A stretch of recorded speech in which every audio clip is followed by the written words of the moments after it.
Wrestling friends to a new era edition of Smarknado. I'm your host, Eric Druckman. With me, as always, the dirty Dan Aconda, Dan Sesnett. Dan, how are you doing today, sir? My mind was blown today. Yeah, mine Um, too, last night, but yeah, Jesus. I was at work last night, so I watched it today and managed to stay relatively spoiler free. Um, I was spoiled on one thing, not the main thing. But wow. Uh, Dude, I can't believe you avoided spoilers for this. Of course, in case y'all have been living under a rock, us and just about every wrestling podcast in existence today, top of the page, John Cena has officially turned heel. Something that we never imagined we'd ever see happen, especially given the fact that this is a guy that has granted the most wishes in Make-A-Wish history.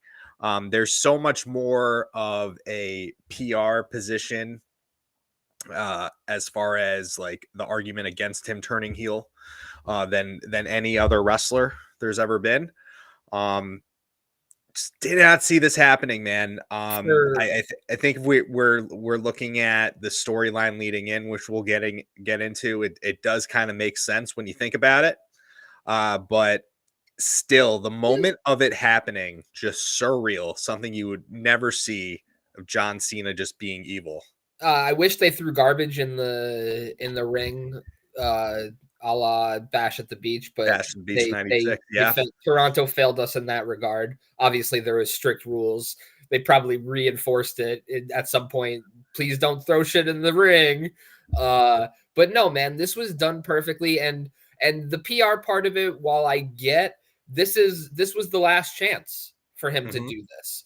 So Exactly. so why not let her rip, man? And You it know, speaking to that point, I couldn't help but think to myself, like, if they were really going to pull the trigger on John Cena turning heel,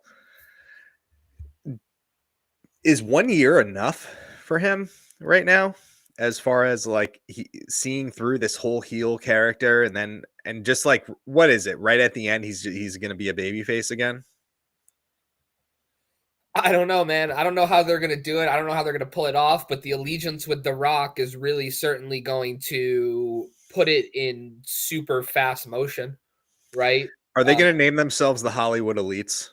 probably something silly and stinky, but I'm still here for it, right? It, it's new, it's fresh, it's different. It's Yeah, a yeah, yeah, WWE is pushing the envelope. And I'm not saying that in like a PG-13 sort of way. I'm saying in a storytelling sort of way. They're going for it, and they they hit there. I mean, I thought the booze would be a little bit bigger, to be honest with you. you know what I just think it is? I think it was just shock. I think that people weren't making a lot of noise because they just couldn't process what was going on. It was the right place at the right time, Yeah. right? And he had just won. Um, but it makes sense for WrestleMania because if he was going to win, it's still hard to book a babyface versus babyface main event for WrestleMania. It's really hard. It So was. And going into this, as soon as Cena won, I had a feeling that one of them was going to turn heel in the last segment. I knew that, like, I didn't think that they were going to have a babyface versus babyface match, and I was expecting it to be Cody. Um it seemed like the logical choice. I wasn't really expecting anybody to turn at that moment at all. The go fuck yourself really sort of set it in motion pretty fast. dude, that was a statement right there that we Yeah. are out of the PG era, if I've ever heard it. Definitely Netflixy. Mhm. The too bad that Christian did it first and better, but I digress.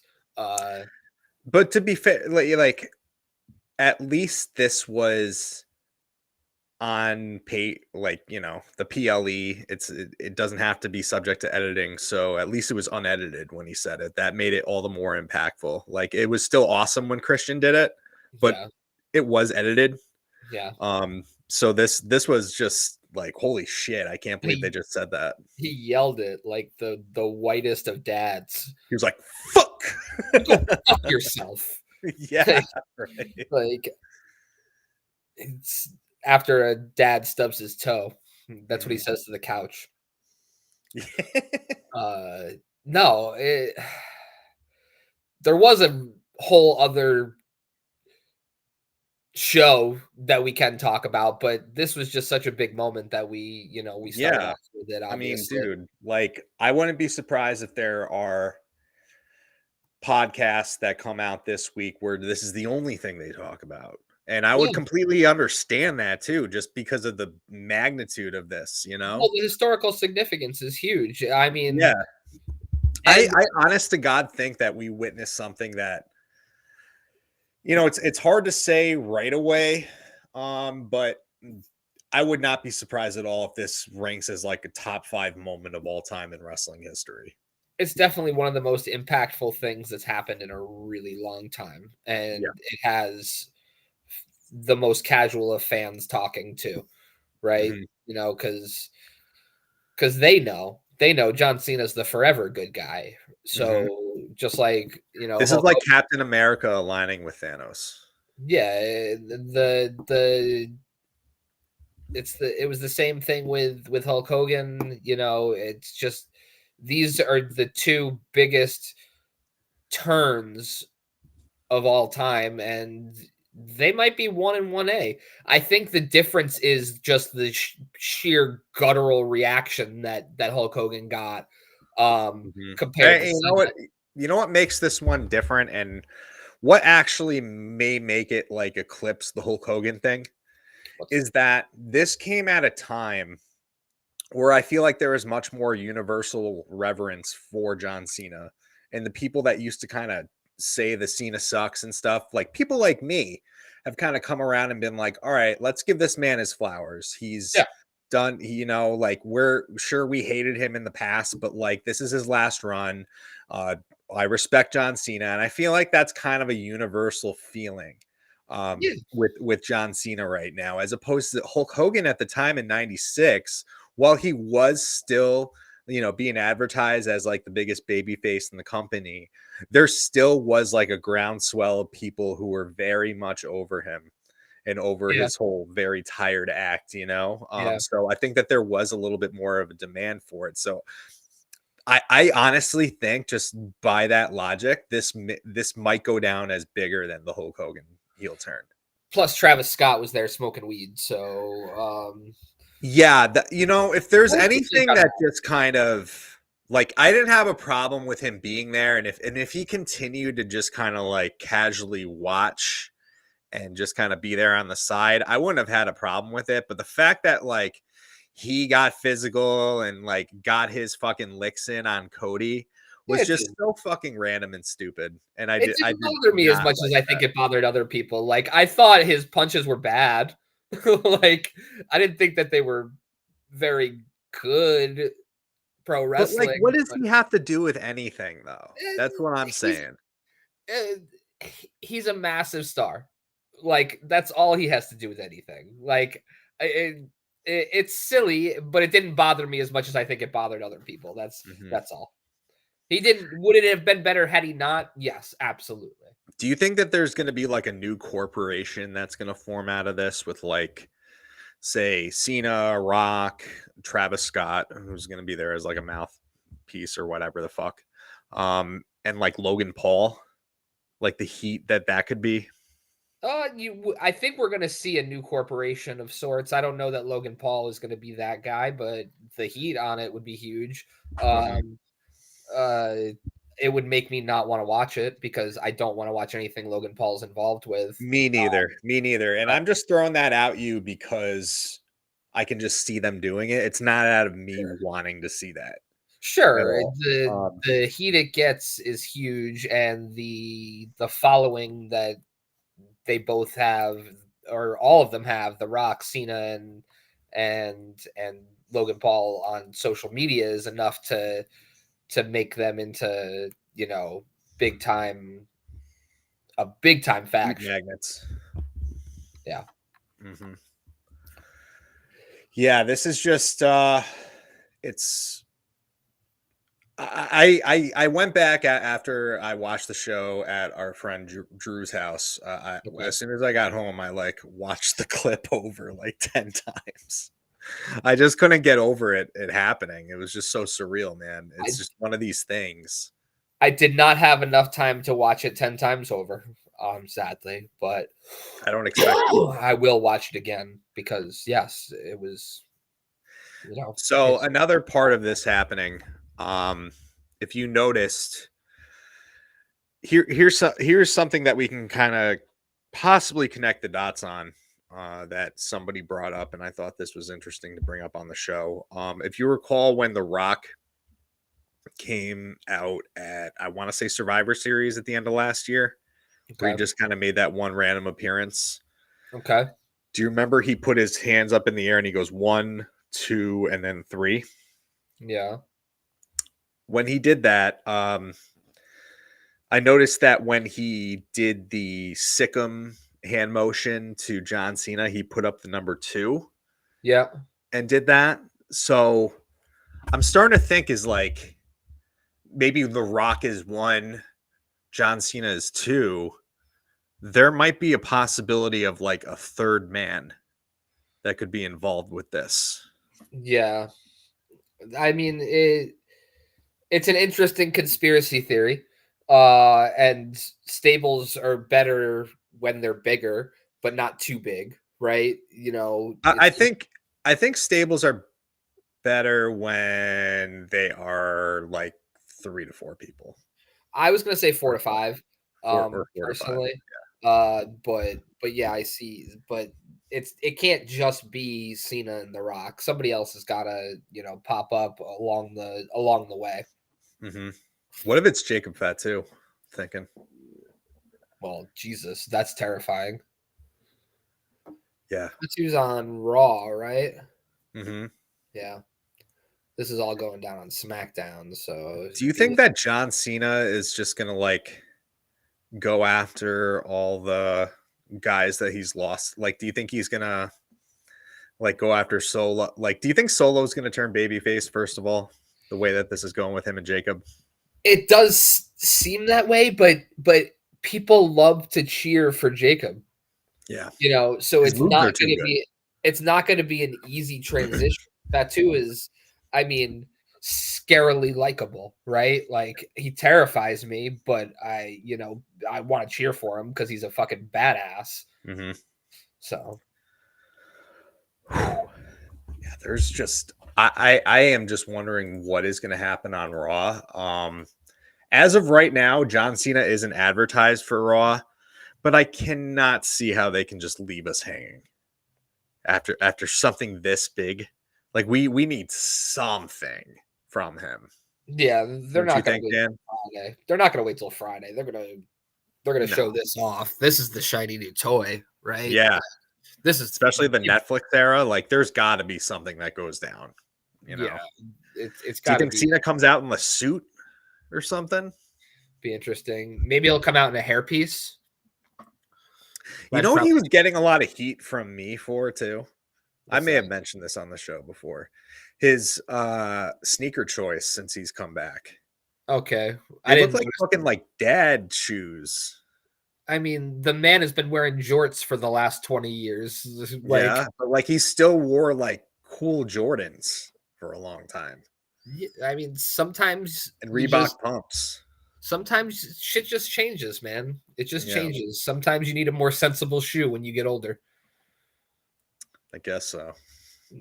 I it hasn't changed for me yet. I still wear Jordans and Dunks and Mhm. all that, but I'm not an athlete. What do I know? Whatever. I just had a personal beef with him over that.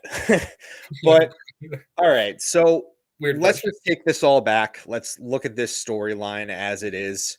So basically, John Cena at the beginning of the year says it's his last year, and he's on a quest to win number 27. He comes 17. in, he enters himself in the Royal Rumble. He does great. He lasts to the very end, ends up getting eliminated by Jey Uso. And I think that's probably the point where he started to feel a little bit desperate in storyline, right? Yeah. Then at that point, he announces himself for the Elimination Chamber, which a lot of us were criticizing because it's just like, John Cena, if you're a fucking baby face, like, why wouldn't you want to earn it just like everybody else? Why do you feel like you're entitled to this? And then a lot of people have been like, oh, well, he is entitled to this because he's done so much for the company, so he should just get a spot. And people have just conceded just to be like, oh, well, okay, fine, whatever. It's John Cena. Not even thinking about the fact that that is a little bit heelish. It's very Um, heelish. Right. So then he finally gets in the chamber. The one thing that, like, at the way that match ended, if you saw, um, with Seth Rollins doing the curb stomp to CM Punk to cost him, Yes. and then Cena immediately taking advantage from there, and that was very un-Cena like too. And Was it not, choking him Dan? out too. He choked him out. He didn't even really have like a submission on him. Yeah, It was sort of an STF, but he more of a bulldog choke. yeah, It was a little dirty. And really after Cody started saying fuck you to The Rock, it was pretty the overacting on Cena's part was interesting. yeah. Like, why is he over, like, why is he so happy? He's got to face this guy anyway, right? I understand that too, but at the same time, he has been a little bit corny since he's come back, A little bit. and he has, his facial expressions and shit like that have been a little bit over the top. A little bit. By the way, what do you think of like evil Cena face? Just that expression. It looks like his soul left his body. It's very Homelander.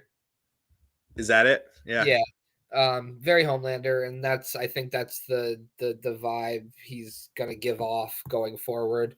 Um, that we thought that we were gonna get from Cody Mm-hmm. as a heel, that we didn't, unfortunately, and who knows when we will now. So, Right. I like it. I it wasn't goofy to me, and I know how it could have come off goofy.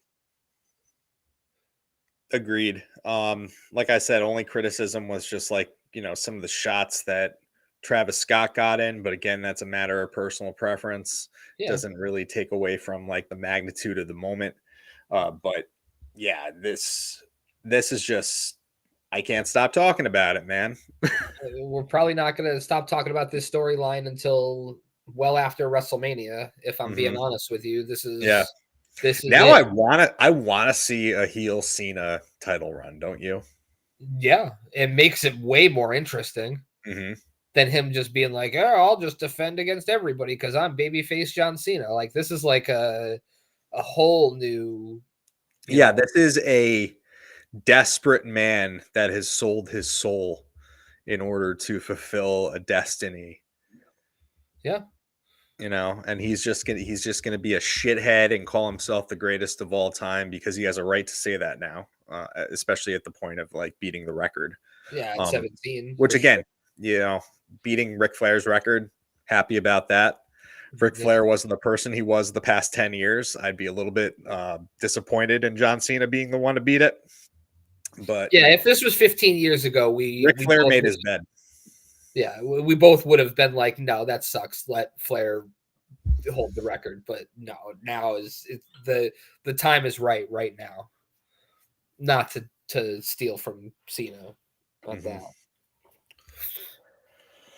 Man, I just it's just so crazy as far as so many years of my life. I was just like, when are they just going to turn him heel? He gets booed anyway.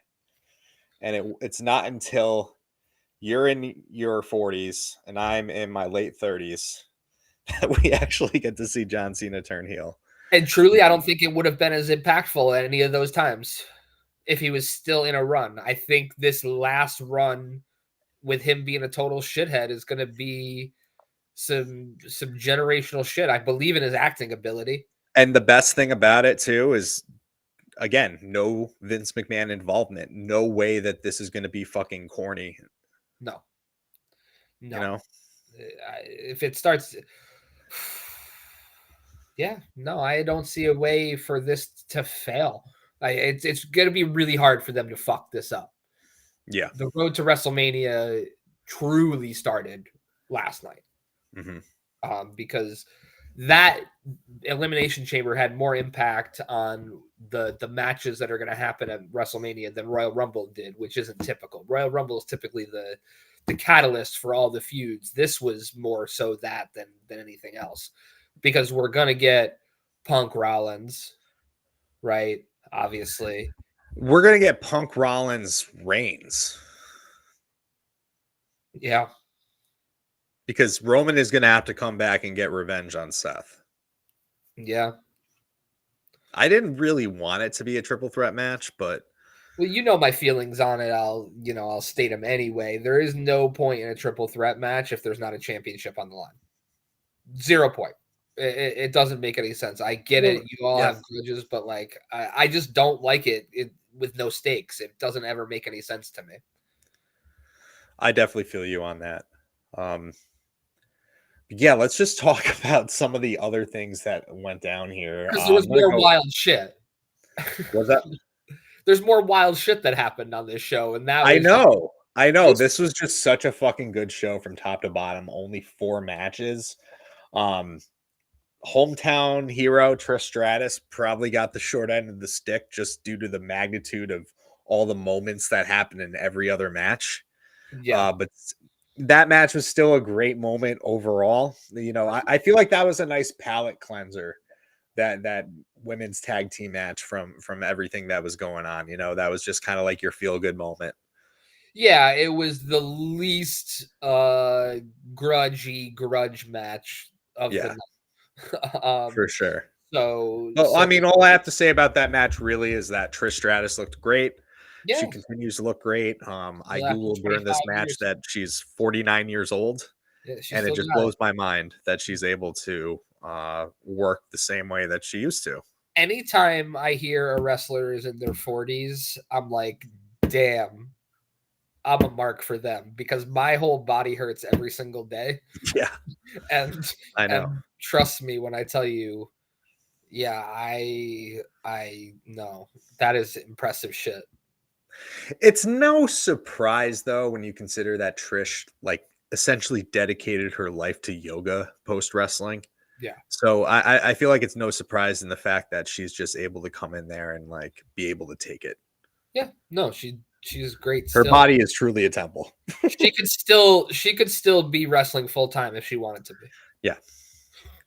No doubt about it. So just want to briefly also touch on the women's elimination chamber match. I thought this was nuts. Shock moment at the beginning of the night. I thought it was going to be the shock moment the whole night, because my jaw was actually dropped when Jade Cargill came out. Yeah. And she beat the ever living fuck out of Naomi. And this was a vicious attack that is unfortunately just going to be overshadowed by the last segment of the show. But I cannot take away from the fact that, first of all, different vibe with Jade Cargill coming out. She looked like, she always looks like Storm, but like she looked even more like a fucking superhero coming out here, like a dark superhero. The anger in it, she didn't come off corny when she was angry. She, she sold it really, really well. The whole scene, the whole beatdown. Yeah, and obviously, this took Naomi away from the match. She wasn't able to compete. I was just stunned that it's a great opening segment, great bookend for a show. Yeah, absolutely. So, like, this storyline has me thinking now is like, did Bianca know that Naomi did this? Are we going to get more details? Was there a misunderstanding on the part of Jade that she thought it was Naomi? Because we haven't seen like the video or anything like that yet. But also the way that Jade, out of context, Jade just beating the shit out of Naomi like that, you would think, oh my God, what a vicious heel, right? Out of I mean, context. out of context, absolutely. I would say she came off heelish, but she knows more than we do. So, Mhm. why not? I would prefer a heel Jade Cargill. I like it I better, would too. to be honest with you. But, she's gonna be one of those, you know, fan friendly face of the company type people, so you can't really turn her heel. Yeah. Um, and I never thought Naomi would be a heel either, but here we are, and I think that that's what's going to happen. This Yeah. is just I like the mystery of this angle, and that like nobody really knows what's going. Like people think they know what's going down, but maybe it's not all that we think it is. It's been a nice web they've weaved. So I think that it just makes it another interesting thing because I thought we were gonna ultimately get a Bianca versus Jade match at WrestleMania, right? With one of them turning heel. And That's it so doesn't seem too. that way. I wasn't a fan of Bianca winning. I don't want to see Bianca and Rhea again. Because I don't think Io is going to beat Rhea for the title, right? Like that just doesn't. Has Bianca and Rhea happened? Yeah, I think it When has. did that happen? I don't recall it happening. Maybe I just have a bad Back in her memory. heel time, she didn't wrestle Bianca. She had to have. Mm. I mean, it's a big headline WrestleMania match. I It mean, these are is. two of the heavy hitters in the women's division that are going at it for the title. You know, like I don't disagree with the decision in that these are two very good opponents for each other. I was rooting for Alexa Bliss to be completely honest with you because I thought that using Alexa Bliss as it would still kind of be a babyface versus babyface match, but Alexa trying to terrify Rhea is a more fun visual to me than a Bianca versus Rhea. I'm the best. No, I'm the best. Right? You know what I mean? I think that this Jade and Naomi storyline is going to bleed into this women's championship storyline. You think so? Yeah, Okay. How so? because of Bianca's involvement, You because of think it turns Bianca's into a four association way with both match somehow? Jade and was that? You think it turns into a four-way match somehow?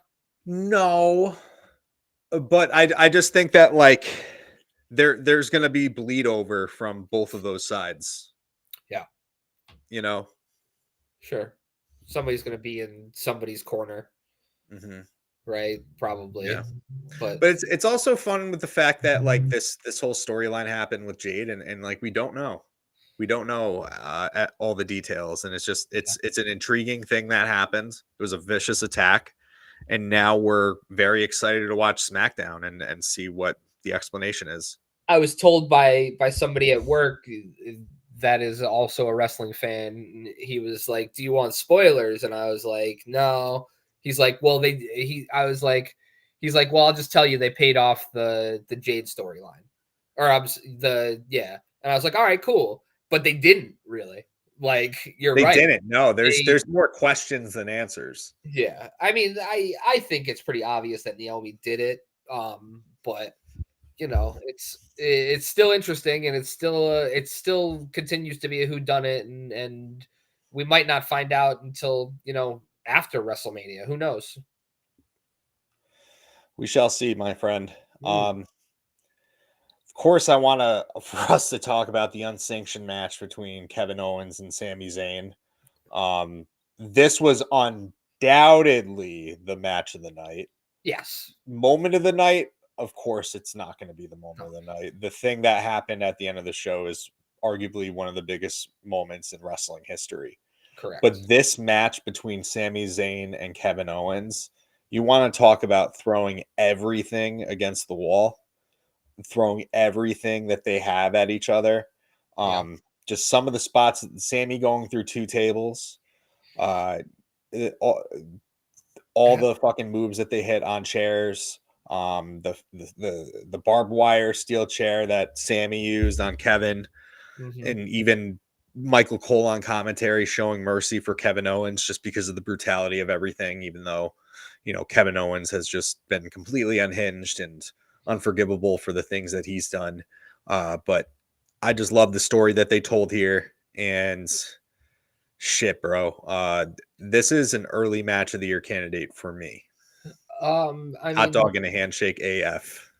they are wrestling soulmates. We've talked about those kind of, once in a lifetime rivalries that you're not going to get with anybody else. So, was I surprised at what they did? No, no, I wasn't. So truthfully, I don't know where they go from here, but like this was a match that they should have put on at Mania, to be completely honest with you. I don't know why they I saved it agree. for Elimination Chamber. They used it on Elimination Chamber instead. I agree with you, Dan, because it's like after they did that, how much farther can they go? I mean, it's basically Hell in a Cell, and that's it. Yeah. That's pretty much the end all be all is Hell in And a you Cell. know what? Like, if there's ever been a feud that calls for Hell in a Cell, it's this one. Yeah. And maybe they do it. Maybe that's how they pay it off. Maybe it's not necessarily at WrestleMania. Maybe that's how they pay it off at, say, SummerSlam. Mm-hmm. We'll see. I can't help but think that they need to do. I think Kevin Owens deserves a championship this year But what at some point. championship? Maybe he's the one to beat Jey Uso. Okay. You think Have Jey him beat Uso? Jey So you Uso. think Jey Uso's winning at WrestleMania? Yes. Do Poor you? Walter, man. Yeah, I do, but I just wanted to make sure that you agreed with me. Poor Walter. I mean, I thought that Walter Gunther, obviously we sing his praises all the time. I love him, but they've just done a disservice as far as like putting him in any impactful storylines since he's been the champion. And I feel like that's more of a testament to WWE not really coming up with good storylines for him, rather than any sort of incompetence on the part of Gunther. Yeah, I mean, how definitely no incompetence. Because like I think that every time he is presented to like be a very compelling heel to get a baby face over, to like for in your mind you think that that baby face is gonna have a chance to beat him. He's done a tremendous job. I mean, look no further than Sami Zayn at WrestleMania last year. Yeah. Look no further also than his feud that he had with Chad Gable for Mhm. a while. Yeah. He, Talk he about does a great job with that. It's just they haven't put as much of a focus on him than they should have, or that title for that matter. or the title. Yeah. So yeah, that's unfortunate. The dude is a workhorse and he's gonna lose in two big spots back to back years. It just sucks. Hmm. And I know he's one of your favorites, so it's just a bummer. You know, but he that's also the role that he serves. Yeah. And I love Gunther, but he is that big bad that people pay to see if someone can finally beat them. Yes. Yeah. So yeah, that's his role in wrestling. So I can't really be disappointed in the fact that this guy is going to have a great position in WWE for the next like 10 years. Oh yeah. Hmm. Yeah, his spot is locked up. I mean, they've shown confidence in him from day one, whether it was being the an UK champion or the Intercontinental champion or now the World Heavyweight champion. They've made him into a dominant champion, albeit sad one because he didn't have a compelling feud really this championship run. Yeah. It was just kind of like the rematch with Damian Priest. Yes. Hmm. Yeah. All right. And Sammy too. He had the Sammy for the world title. Oh, yeah, he did. That's But right. still, like I said, nothing was really that compelling to me. Mm-hmm. I mean, it's just always going to be a secondary title. It's unfortunate. It's not going to be viewed the same way as the undisputed WWE Championship. Mm-hmm. For sure, man. All right. So, did you want to talk a little bit more about Elimination Chamber, or did you want to touch on some AEW? I think we covered all the bases. Did you watch any of? I wanted to touch on the one night number one contender tournament for the U.S. title. Did you watch any of that on SmackDown? Yeah, I watched a little bit of it. I thought it was really good. I love one night tournaments, and SmackDown, gave us a good one that night. A little weird that they advertised Solo and then he just gave his spot to Jacob Fatu only for him I to. loved Jacob Fatu versus Andrade. I loved it. I loved it. I'm just saying for him to not win, I guess it's more storyline based than Mm-hmm. anything. But I just don't Wait, like so like what? LA Knight got the pin on Carmelo, right? correct, correct. Yeah. I don't know. I'm Fatu okay with LA Knight challenging for the U.S. title again, and maybe they should just have him win it. You know, yeah, but if they're gonna take it off Shinsuke, they might as well let Fatu take it off of him. That's what I'm saying. but Right. that's also heel versus heel as of right now. You say heel, I say tweener. Tweener. Yeah. Yes. Yeah, that was it was a solid episode of SmackDown for sure. I guess just the one thing with SmackDown that is just making me not have so much patience with it is just the fact that it jumped to 3 hours. I don't. I liked SmackDown as always being the consistent 2 hour show that I could just kind of get through, and it'd be nice and tight and satisfying. I never end up finishing it. Hmm. Tight and Yeah, because satisfying. at the for the 3 hour ones, right? Yeah, no, never. Yeah. That's one of the primary reasons I like AEW is because their product is so compact, tight. It's always 2 hours, maybe 2 hours and 7 minutes, right? It's not a 20-minute overrun. That's one of the things I For really sure, and I like that with their weekly television programming. I certainly can't say that about their pay-per-views. If there's one thing that irks listen. They give people their money's worth. if there's one thing that irks me about AEW is that they consistently have their shows, their pay-per-views on Sunday nights at 8 o'clock, and they usually run like 3.5 to 4 hours. They do. That's just But when you get I hate that. I really do. it's tough, but you also don't you work in a different business than I do. So to me, it doesn't bother me as much as it does Anyone you. that I get works where a you 9 to 5, it's annoying. yeah. Yeah. It sucks. All right, so let's just touch on some things from AEW Dynamite because all in all, it was a pretty solid show. Uh, Yeah. let's first talk about the opening segment that happened with MJF. He got his he first of all he got his AEW tattoo removed. Get it for the purpose of the Did he storyline. really? Maybe not the greatest Yes. optics as far as the company is concerned. What did you think of that? Just as part of this, I mean, I think tattoo removal is corny in he general. shouldn't have even gotten it in the first place. I mean, I don't think he actually got it removed. I think that was probably just Yeah. bullshit, but um, probably just stock footage of somebody getting shit Hmm. removed and somebody buzzing behind him. Um, but no, it was whatever. I get it. He's back to being selfish MJF, which is Hmm. fine. It's a heel thing Yeah. to do. And then after this, Hangman had a squash match with Aaron Solo, propelled to a in-ring, a interview segment between him and MJF. And MJF said that he gave someone that Hangman cares about a beating of a lifetime backstage. It cuts to Christopher Daniels.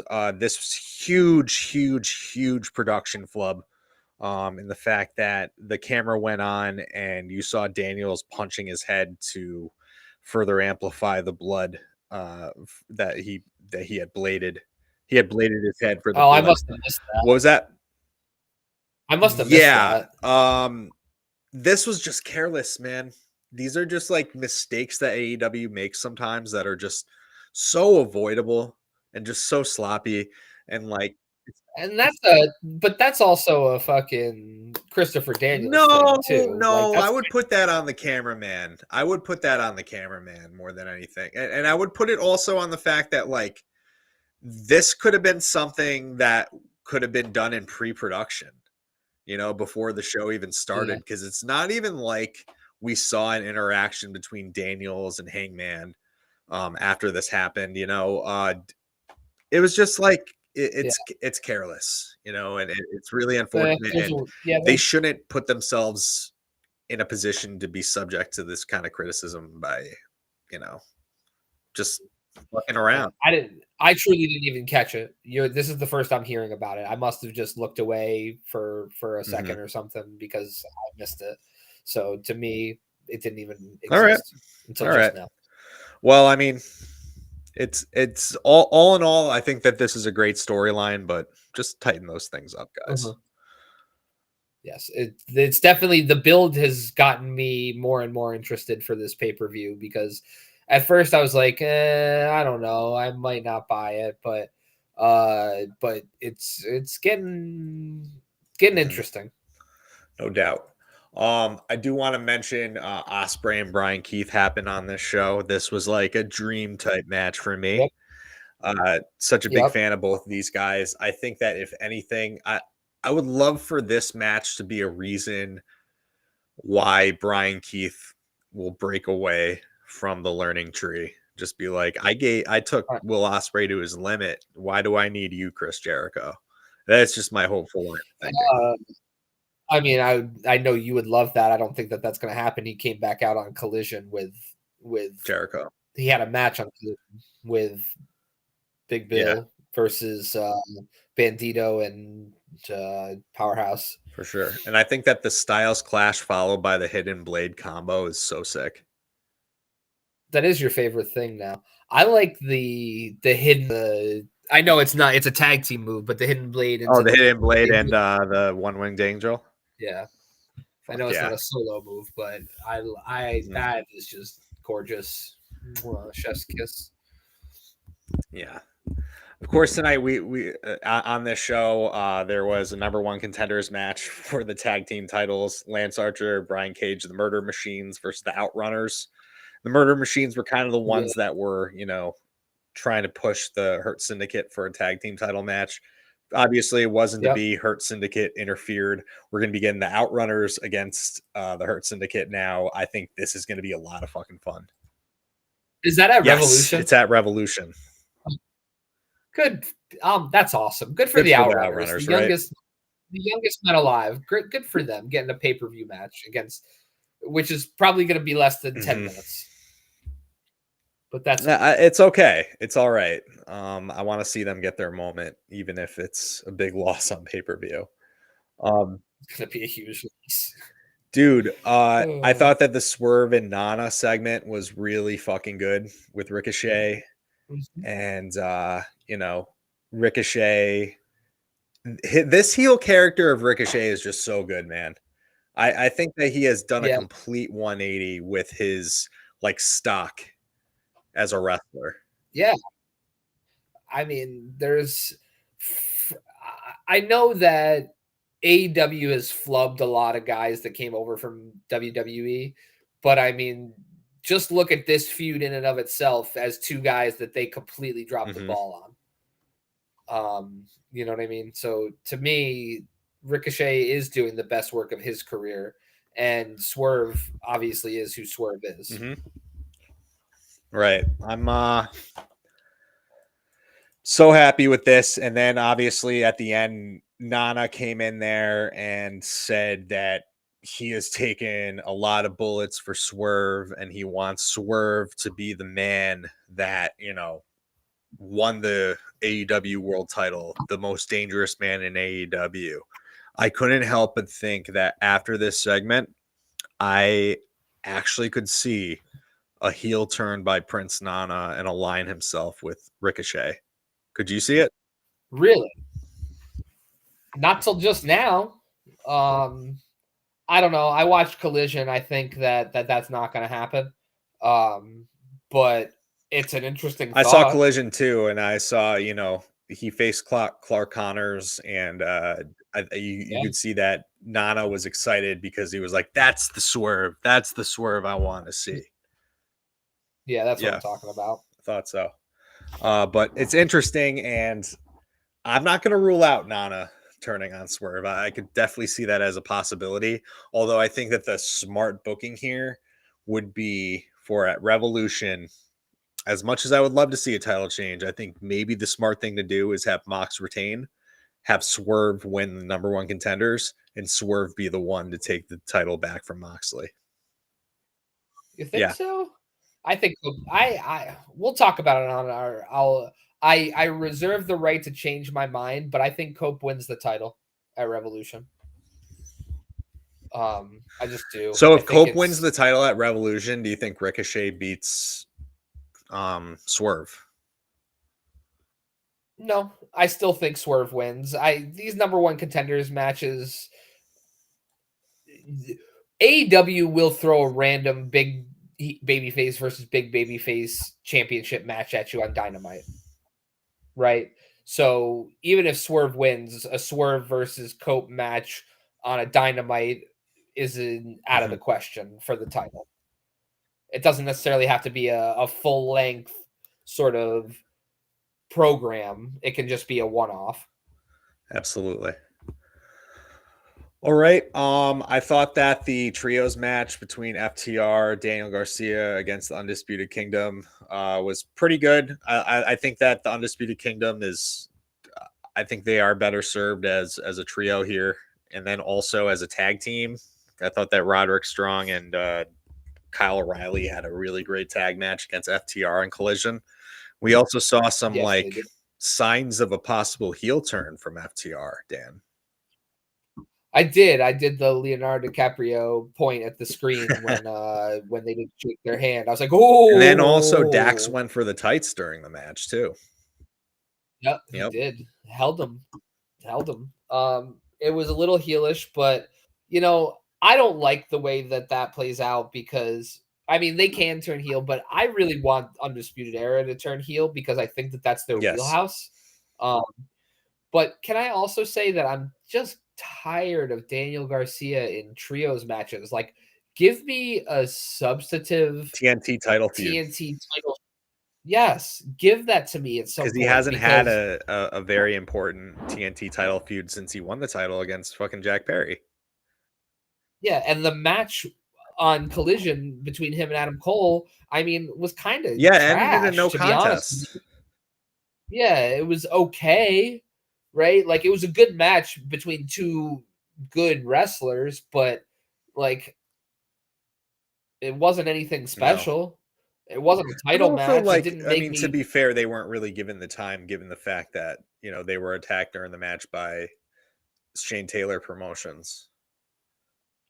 but that's also the thing. Like this is a babyface versus babyface feud that's Hmm. not working. Like it's just not working. I think Jack Perry needs to come back and give Daniel Garcia a No, I'm feud. not saying. I don't think Jack Perry needs to come back. I just think that a good heel needs to come in there and give Daniel Garcia Who? a feud. Who? Um, I like Claudio. Okay. I like that. I want to stay away from the Death Riders so Yeah, bad, though. You know what I mean? they really are just such a pain Because in the ass, aren't they? not even that they're a pain in the ass. And I mean, this past couple weeks, I think the stuff that Cope has been doing with them has been good. Just because somebody's been finally getting the upper hand Mhm. on them, which has been nice. But you know, I just don't want to say every time you need a heal, you pluck somebody from the Death Riders. You know what I mean? There's got to be somebody else. Yeah. If I had the roster page in front of me, I would give you a better answer, but my brain doesn't work like that. Hell, give him a feud with Gabe Kidd. Yeah. Yeah, isn't Gabe Kidd starting a feud with Mark Briscoe? I saw something on like I don't know. Instagram. I don't know, maybe, but I just want to see more of Gabe Kidd on I my do too. TV. I don't I know do about too. you. Also Dude want to is a fucking mention, I thought it was great. You know, Cope is just taking out the Death Riders every single week, but we also saw the angry side of Willow, which was great because Dark of Willow. all Dark the Willow. bullshit that Marina Shafir has been putting her through. Marina Shafir ended up getting the concerto, the one person concerto from Willow. So that was awesome to see. I loved seeing Willow get her revenge. Yeah, she cut a really good promo I on saw that too. Collision too. Yep. Um, so I would. Did you watch Collision? We were probably watching Collision at the exact same time. Collision Bros. Yeah, I watched Collision like this afternoon. Yeah, Yep. me too. Uh, and I wasn't doing anything, and the kids were sleeping, and I popped on Revolution from last year that we were at. Ooh, nice. Uh, and I was so I watched a little bit of that. I think I'm gonna go back and I watch a think I little would bit watch more that too tonight. because I haven't watched like the actual pay per view. You haven't watched it yet? I No. watched it once. I had to see the alternate angle of Darby at least one time. Yes, sir. So Harley Cameron had a match against Deonna Purrazzo. It was really good, and she beat Deonna One. Purrazzo clean. Clean as a whistle. That finishing move is good, her Remind me finishing what move. it is again. It was the like spinning. It almost looked. It's like a spinning neck breaker where she like holds her arm out at the same time. Oh yeah, the so it's okay. So it ends like a diamond cutter. Kind Yeah. of, yeah, kind of. It's good, but it was just really funny the interaction her and Shivani had on Collision. And if you didn't see it, you did see it, but she basically was like, "What are we gonna name my finishing move?" He's like, "That's it, my finishing move." She is just a treat every time Absolutely. she's on I TV. mean, like, part of me is like, oh man, how come she's beating someone like Deonna Purrazzo so clean? But then another part of me is just like, she's just so She's over. over, you know, that it's okay. She's over as hell. Yeah. Yeah. I mean, she's not a bad No. wrestler, like, by any stretch of the imagination. Like, I would say the people that have most improved, in my opinion, are her and Julia Hart, man. Like, her match with Amanada last night, was really Thought good. so too. Big win by Aminata. Big Huge win. win. Finally, a win for Yeah. Amanada because she has been taking the back seat to everybody. She needed a win like that to sort of solidify Hell her yeah. as Where has up and Jamie Hayter been? I don't know. I would like to see I hope her she's not injured. be back in a much more serious position, Yeah. personally. Yeah. That could be another feud for whoever wins the women's title at Revolution. For sure. And then of course the main event of this show was Takeshita against OC for the international championship. And damn, dude, like for a second there, I really did think that Orange Cassidy was going to win the title back. Doesn't he make you believe every Yeah. single time? No matter what. He is the ultimate I don't want to say underdog, but he just always makes you believe he can win a match, whether you know in your heart of hearts he's not Hmm. going to. You're like, oh, he might, he might, he might do it. Yeah. And yeah, there were just so many moments here where I was just like, oh shit, OC is this is the night he wins the title match. It wasn't to be. Takeshita is still booked so strong. Um, the Raging Fire took me a little bit of time to catch on to that as a good finisher. The way he's been hitting it lately, it's just like, damn, like I'm on board with it now. Especially this one Yeah, that he it's hit better on than just a OC. straight up Blue Thunder Bomb. It's better than a straight up Blue Thunder Bomb. I Yeah, it's agree. I mean it's a spinning Not, Falcon Arrow. Yeah, yeah. so great match. All in all, just like really great wrestling on this episode of AEW. Just I would give it. Great wrestling. They pushed some stuff Mhm. forward too. So I think Revolution has got a really nice build. We'll talk more about about Revolution before the show happens next a week from today. So we'll do a show later on this week, I assume. Yeah. Revolution. Yeah, we can do a preview for that, of course. But man, I think that's it for us today, Dan. This was just I think so. just March 1st, 2025, day in wrestling, Who knew? big, huge day in wrestling history. Seminal. Who knew? And we didn't even say the name Randy Orton. Yeah, Randy Orton came back. else? He made it. We didn't even mention that Randy came back at the end of the KO versus Sammy match. And I understand that KO took out Randy Orton, but it just took away from the moment with him and Sami Zayn, in my opinion. I like to see Randy back, man. Randy is one of those guys, and I won't, go on, but it always just seems like WWE's better when he's around. Fair. Totally fair, man. So, all right. So as always, friends, follow us on Instagram at Smarknado, on Twitter at Smarknado1. Leave us a 5-star review on Apple Podcasts. See that QR code on the top left of your screen. Check that out. That's all our shit is right there. All of our shit. Yeah, Dan, you have anything left for us? Go Birds. And I don't think I said this because I don't think we've had a show since because my life has been so hectic, but it's a boy. So yeah. My wife and I are a boy. Congratulations, Dan. Good for us. Thank you. Well, how about you give everybody that name? Oh, the regal name of Lincoln Augustus. That is just that name is hard as fuck. Yeah, Link for short. I love it. So, yeah, man, we're very excited, and I like sharing that news with y'all. And who knows what else is gonna happen in the future, but I got me a son on the way, and stay fresh, cheese bags. Keep watching wrestling.